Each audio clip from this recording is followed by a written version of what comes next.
Hi ಎಲ್ರಿಗೂ ನಮಸ್ಕಾರ. ನೀವು ನೋಡ್ತಾ ಇದ್ದೀರಾ ಸ್ಪೀಡ್ ಪ್ಲಸ್ ಕರ್ನಾಟಕ. ನಾನು ನಿಮ್ಮ ಮಂಜು ಗೌಡ. ಭೈರತಿ ರಣಗಲ್ ಸಿನಿಮಾ ನಿನ್ನೆ ರಿಲೀಸ್ ಆಗಿದೆ.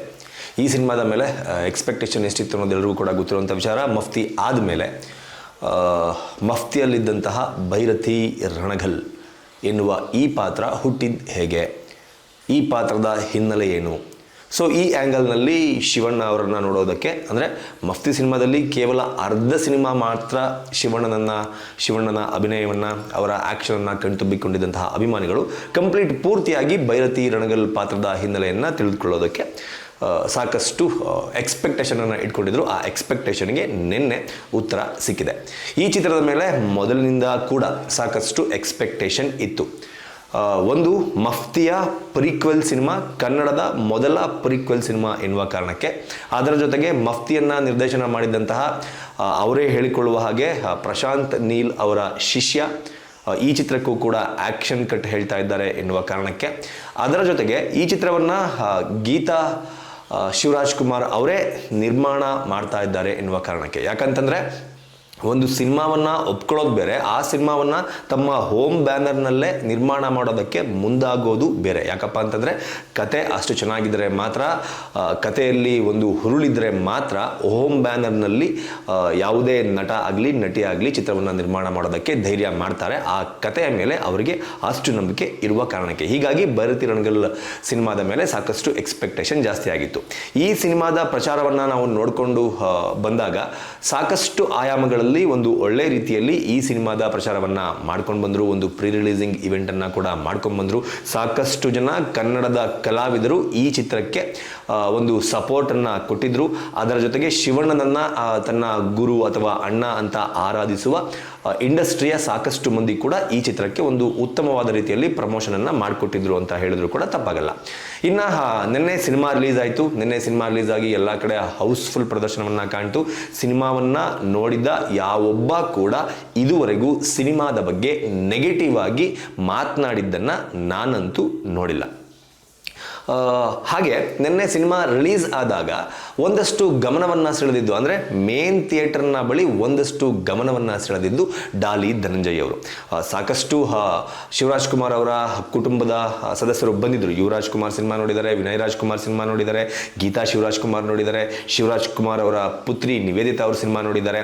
ಆದರೆ ಅವರೆಲ್ಲ ಸಾಮಾನ್ಯವಾಗಿ ಶಿವಣ್ಣನ ಯಾವುದೇ ಸಿನಿಮಾಗಳು ರಿಲೀಸ್ ಆದರೂ ಮನೆ ಮಂದಿ ಬಂದು ನೋಡೋದು ಸರ್ವೇ ಸಾಮಾನ್ಯ ಆಗಿತ್ತು. ಆದರೆ ಡಾಲಿ ಧನಂಜಯ್ ಅವರು ಯಾವಾಗ ಡಾಲಿ ಎನ್ನುವ ಪಾತ್ರದಿಂದ ತನ್ನ ಇಮೇಜನ್ನು ಚಿತ್ರರಂಗದಲ್ಲಿ ಮತ್ತೊಂದು ಹಂತಕ್ಕೆ ಹೋಗುವ ಹಾಗೆ ಮಾಡಿಕೊಳ್ತಾರೆ, ಆ ಚಿತ್ರದಲ್ಲಿ ಶಿವಣ್ಣನ ಜೊತೆಗೆ ಅಭಿನಯಿಸಿರ್ತಾರೆ. ಆ ಚಿತ್ರದಲ್ಲಿ ಶಿವಣ್ಣ ಡಾಲಿ ಧನಂಜಯ್ ಅವರನ್ನು ನಡೆಸಿಕೊಂಡ ರೀತಿಯಿಂದಾಗಿ ಶಿವಣ್ಣನ ಮೇಲೆ ಒಂದು ರೀತಿಯಾದಂತಹ ಪ್ರೀತಿ, ಅಭಿಮಾನ ಎಲ್ಲವನ್ನೂ ಸಹ ಇಟ್ಕೊಂಡಿದ್ದಂತಹ ಡಾಲಿ ಧನಂಜಯ್ ಅವರು ನಿನ್ನೆ ನರ್ತಕಿ ಥಿಯೇಟರ್ಗೆ ಬಂದಂತಹ ರೀತಿ ನಿಜವಾಗ್ಲೂ ಪ್ರಶಂಸನೀಯ ಅಂತಾನೆ ಹೇಳಬೇಕು. ಯಾಕಪ್ಪ ಅಂತಂದರೆ ಭೈರತಿ ರಣಗಲ್ನ ಲುಕ್ನಲ್ಲೇ Dolly Dhananjay and team main ಥಿಯೇಟರ್ಗೆ ಎಂಟ್ರಿ ಕೊಡುವ ಮೂಲಕ ತಾನು ಒಬ್ಬ ಸ್ಟಾರ್ ನಟ ಅನ್ನೋದನ್ನು ಬದಿಗಿಟ್ಟು ನಾನು ಕೂಡ ಶಿವಣ್ಣನ ಅಭಿಮಾನಿ, ಶಿವಣ್ಣನ ತಮ್ಮ ಎನ್ನುವ ರೀತಿಯಲ್ಲಿ ಬಂದು ಚಿತ್ರವನ್ನು ಎಂಜಾಯ್ ಮಾಡಿದ್ದು ಅಭಿಮಾನಿಗಳ ಜೊತೆಗೆ, ಹಾಗೂ ಚಿತ್ರವನ್ನು ನೋಡಿ ಮಾಧ್ಯಮಗಳ ಜೊತೆಗೆ ಮಾತನಾಡಿದ್ದು ಎಲ್ಲರೂ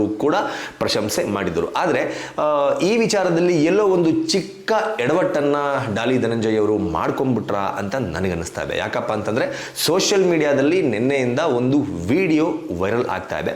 ಯಾವುದು ವಿಡಿಯೋ ಅನ್ನೋದನ್ನು ಮೊದಲು ನೋಡ್ಕೊಂಬಂದು ಆಮೇಲೆ ಅದರ ಬಗ್ಗೆ ಮಾತಾಡೋಣ. ಇತಿಹಾಸವೇ ನಿಬ್ಬೆರಗಿಸುತ್ತಾ ಎತ್ತಿ ಹಿಡಿದಿರೋ ಮೈಲಿಗಲ್ಲು ಉದ್ದಗಲಕ್ಕೂ ಕೇಳಿ ನೋಡುವ. ಇತಿಹಾಸವೇ ನಿಬ್ಬೆರಗಿಸುತ್ತಾ ಎತ್ತಿ ಹಿಡಿದಿರೋ ಮೈಲಿಗಲ್ಲು ಉದ್ದಗಲಕ್ಕೂ ಕೇಳಿ. ಇದು ಆ ವಿಡಿಯೋ. ಆ್ಯಕ್ಚುಲಿ ಡಾಲಿ ಧನಂಜಯ್ ಅವರು ಮೋಸ್ಟ್ಲಿ ಹೋಗೋದಕ್ಕಿಂತ ಮುಂಚೆನೋ ಅಥವಾ ಹೋಗಿ ಬಂದ ನಂತರವೋ ಅಥವಾ ಫೋಟೋಶೂಟ್ ಮಾಡಿಸ್ಬೇಕಾದ್ರೋ ಏನೋ ಗೊತ್ತಿಲ್ಲ, ಅವರ ಆಪ್ತ ಸಹಾಯಕನ ಕೈಯಲ್ಲಿ ಚಪ್ಪಲಿಯನ್ನು ಹಾಕಿಸಿಕೊಂಡಿದ್ದು ಇದೀಗ ಸೋಷಿಯಲ್ ಮೀಡಿಯಾದಲ್ಲಿ ವೈರಲ್ ಆಗ್ತಾ ಇದೆ. ಅದೊಂದು ಚರ್ಚೆಗೆ ಕೂಡ ಕಾರಣ ಆಗ್ತಾ ಇದೆ. ನಮ್ಮ ಉದ್ದೇಶ ಇಷ್ಟೇ, ಈ ವಿಡಿಯೋನ ನಾನು ಮಾಡ್ತಾ ಇರುವ ಉದ್ದೇಶ ಇಷ್ಟೇ. ಇದುವರೆಗೂ ಡಾಲಿ ಧನಂಜಯ್ ಅವರು ಯಾವುದೇ ರೀತಿಯ ಕಾಂಟ್ರವರ್ಸಿಗಳಲ್ಲಿ ತಮ್ಮನ್ನು ತಾವು ಸಿಲುಕಿಸಿಕೊಂಡಿದ್ದು ತುಂಬ ಕಮ್ಮಿ. ಡಾಲಿ ಧನಂಜಯ್ ಅವರು ಸಿನಿಮಾವನ್ನು ಹೊರತುಪಡಿಸಿ ಪ್ರಪಂಚಕ್ಕೆ ಯಾವ ರೀತಿ ಪ್ರಪಂಚದ ಕಣ್ಣಿಗೆ ಕಾಣ್ತಾರೆ ಅನ್ನೋದನ್ನು ನಾವು ನೋಡೋದಾದರೆ ಒಬ್ಬ ಸರಳ ಸಜ್ಜನಿಕೆ ಇರುವ ವ್ಯಕ್ತಿ, ಒಬ್ಬ ವಿಶಾಲ ಹೃದಯ ಇರುವ ವ್ಯಕ್ತಿ, ಒಬ್ಬ ಡೀಸೆಂಟ್ ಹುಡುಗ, ಅಂದರೆ ಡೀಸೆಂಟ್ ಹುಡುಗನ ಥರ ಡಾಲಿ ಧನಂಜಯ ಅವರು ಸಮಾಜದ ಕಣ್ಣಿಗೆ ಕಾಣ್ತಾರೆ. ಅವರನ್ನು ಜನ ಅಥವಾ ಕನ್ನಡದ ಜನ ಅಭಿಮಾನಿಗಳು ಕೂಡ ಅವರನ್ನು ಅದೇ ರೀತಿ ಇಷ್ಟಪಡ್ತಾರೆ. ಆದರೆ ಈ ತರಹದ ನಿನ್ನೆ ಅವರ ನಡೆ, ಅಂದರೆ ಆಪ್ತ ಸಹಾಯಕನ ಕೈಯಲ್ಲಿ ಚಪ್ಪಲಿಯನ್ನು ಹಾಕಿಸಿಕೊಂಡ ನಡೆ ಸಾಕಷ್ಟು ಜನರಿಗೆ ಅಸಮಾಧಾನ ಉಂಟಾಗುವಂತೆ ಮಾಡಿದೆ. ಅದು ಅವರ ಗಮನಕ್ಕೆ ಬಂದಿದ್ದು ಆಯಿತೋ ಅಥವಾ ಅವರ ಗಮನಕ್ಕೆ ಬರದೆ ಅಚಾತುರ್ಯವಾಗೋಯ್ತೋ ಗೊತ್ತಾಗ್ತಿಲ್ಲ. ಆದರೆ ಇದಂತೂ ಸೋಷಿಯಲ್ ಮೀಡಿಯಾದಲ್ಲಿ ಚರ್ಚೆ ಆಗ್ತಿರೋದಂತೂ ಸತ್ಯ. ಸಾಕಷ್ಟು ಜನ ರಾಜಕಾರಣಿಗಳು, ದೊಡ್ಡ ದೊಡ್ಡ ಸೆಲೆಬ್ರಿಟಿಗಳು ಈ ತರಹದ ಬಿಹೇವಿಯರನ್ನು ತೋರಿಸಿದಾಗ ಜನ ಯಾವ ರೀತಿ ರಿಯಾಕ್ಟ್ ಮಾಡಿದ್ದಾರೆ, ಅವರಿಗೆ ಯಾವ ರೀತಿ ಕ್ಲಾಸ್ ತೆಗೆದುಕೊಂಡಿದ್ದಾರೆ ಅನ್ನೋದನ್ನು ನಾವು ನೋಡಿದ್ದೀವಿ. ಪೊಲಿಟಿಷಿಯನ್ಸು ಅವ್ರ ಕಾಲಿಗೆ ಚಪ್ಪಲಿ ಹಾಕಿಸ್ಕೊಳ್ಳೋದು, ಆ ಚಪ್ಪಲಿಯನ್ನು ಬಿಚ್ಚಿಸೋದು, ಶೂ ಲೈಸ್ ಏನಾದ್ರು ಬಿಚ್ಚಿದ್ರೆ ಅದನ್ನು ಕಟ್ಟಿಸ್ಕೊಳ್ಳೋದು, ಅವರಿಗೆ ತಲೆ ಮೇಲೆ ಹೊಡೆಯೋದು, ಈ ತರಹದ್ದು ಸಾಕಷ್ಟು ಈ ಹಿಂದೆ ಬಂದಿದೆ. ಸಾಕಷ್ಟು ಈ ತರಹದ್ದನ್ನು ನಾವು ನೋಡಿದ್ದೀವಿ. ಆದರೆ ಕೆಲವೊಬ್ಬರ ಮೇಲೆ ಒಂದು ಒಪಿನಿಯನ್ ಇರುತ್ತೆ. ಅಂದರೆ ಡಾಲಿ ಧನಂಜಯ ಅವರ ಮೇಲೆ ನಮಗಿರುವ ಒಪಿನಿಯನ್ ಏನಂತ ಹೇಳಿದ್ರೆ, ನಾನು ಆಗಲೇ ಹೇಳಿದ್ನಲ್ಲ, ಸರಳ ಸಜ್ಜನಿಕೆಯ ವಿಶಾಲ ಹೃದಯ ಇರುವ ವ್ಯಕ್ತಿ.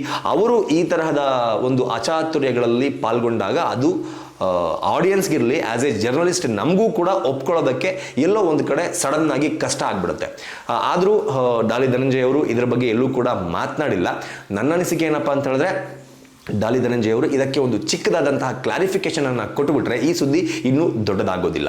ಈ ಸುದ್ದಿ ಇನ್ನೂ ದೊಡ್ಡದು ಆಗೋದಕ್ಕೆ ಅವರು ಬಿಟ್ಟರೆ ಮೋಸ್ಟ್ಲಿ ಅದು ಇಂಟೆನ್ಷನಲಿನೇ ಮಾಡಿದ್ರೇನೋ ಎನ್ನುವ ಅನುಮಾನ ಸಾಕಷ್ಟು ಜನರ ತಲೆಯಲ್ಲಿ ಮೂಡೋದಕ್ಕೆ ಆರಂಭ ಆಗೋದಂತೂ ಸುಳ್ಳಲ್ಲ. ಸಾಕಷ್ಟು ಜನ ಆ ಪೋಸ್ಟ್ಗೆ ಕೂಡ ಈಗ ಆಲ್ರೆಡಿ ಕಮೆಂಟ್ ಮಾಡೋದಕ್ಕೆ ಸ್ಟಾರ್ಟ್ ಮಾಡಿದ್ದಾರೆ. ನೀವು, ನಿಮ್ಮ ಬಿಹೇವಿಯರ್, ನಿಮ್ಮ ಲುಕ್ ಎಲ್ಲವೂ ಕೂಡ ಅದ್ಭುತ, ಆದರೆ ಆ ಚಪ್ಪಲಿಯನ್ನು ನೀವೇ ಹಾಕಿಕೊಂಡಿದ್ರೆ ಚೆನ್ನಾಗಿರ್ತಾ ಇತ್ತು. ನಿಮ್ಮ ಆಪ್ತ ಸಹಾಯಕನ ಕೈಲಿ ಚಪ್ಪಲಿಯನ್ನು ಹಾಕಿಸಿಕೊಂಡಿದ್ದು ಒಬ್ಬ ಅಭಿಮಾನಿಯಾಗಿ ನನಗೂ ಕೂಡ ಇಷ್ಟ ಆಗಿಲ್ಲ ಎನ್ನುವ ಸಾಕಷ್ಟು ಕಮೆಂಟ್ಗಳು ಕೂಡ ಬರ್ತಾ ಇದೆ. ಏನನ್ಸುತ್ತೆ ನಿಮಗೆ ಈ ಸ್ಟೋರಿಯನ್ನು ನೋಡಿದಾಗ ಅನ್ನೋದನ್ನು ಕಮೆಂಟ್ ಬಾಕ್ಸ್ ಮೂಲಕ ತಿಳಿಸಿ ಅಂತ ಕೇಳ್ಕೊತಾ ಈ ವಿಡಿಯೋನ ಮುಗಿಸ್ತಾ ಇದ್ದೀನಿ. ನಮಸ್ಕಾರ. Beat plus Karnataka.